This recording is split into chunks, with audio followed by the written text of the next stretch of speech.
Well, hey there, and welcome to another episode of the Church Video Series from ProChurchTools.com. My name is Brady, and today we are talking about compression.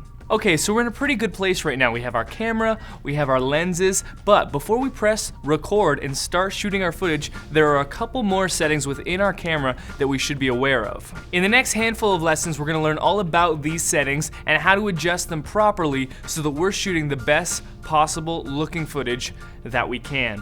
If you remember from our lesson on frame rates, each second of video footage consists a certain number of frames of images, usually at least 24 in every single second. And because of all these different images, our camera has to find a way to properly record and capture and store all the information that it's receiving. Now, this is a very important concept to grasp and understand when shooting your video footage, so stay with me on this one. So your camera is pointed at a subject and is shooting your video, but your camera isn't storing everything it sees. There's just too much information and too much detail in every single shot, and so your camera is deciding to keep some information and it's deciding to discard some information, and this process is called compression. Imagine you're working at a Coca-Cola factory and your job is quality assurance. So every single day you stand on the assembly line and you watch hundreds and hundreds of Coca-Cola bottles pass in front of you, and your job is to make sure that you keep the good ones and get rid of the bad ones. So you're like, good, good, good. Oh, this one has a crack in it. Good,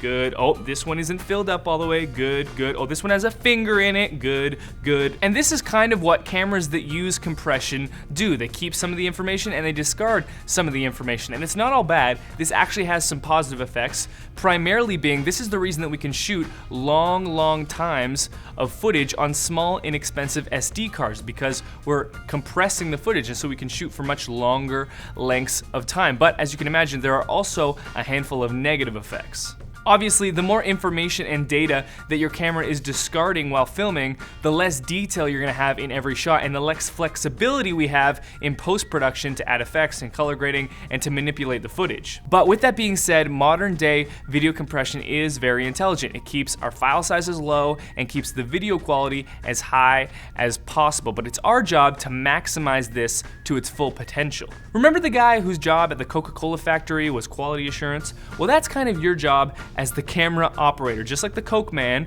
would keep the good bottles and toss away the bad ones, your job is to let your camera know what information you want to keep and what information is maybe less important. And you do this by adjusting certain settings within your camera. These settings include exposure, white balance, ISO, and shutter speed. And we're gonna spend a lesson on each one of these and learn how to properly set them for a variety of situations. The reason these settings are so important is because when we transfer our footage from our camera to our computer to edit, we want the footage looking as close to the final goal as possible. If the image is way too bright or way too dark or the color balance is all off, we're gonna have to manipulate the footage and the video quality is gonna start to suffer. And so we wanna set the image the right way the first time. Compression can kind of suck, if we're being honest, but if we understand it and are aware of it, we can use the appropriate settings to still get beautiful looking footage that's high quality with affordable equipment. The bonus of all this is that it forces us to be very involved in the decision-making process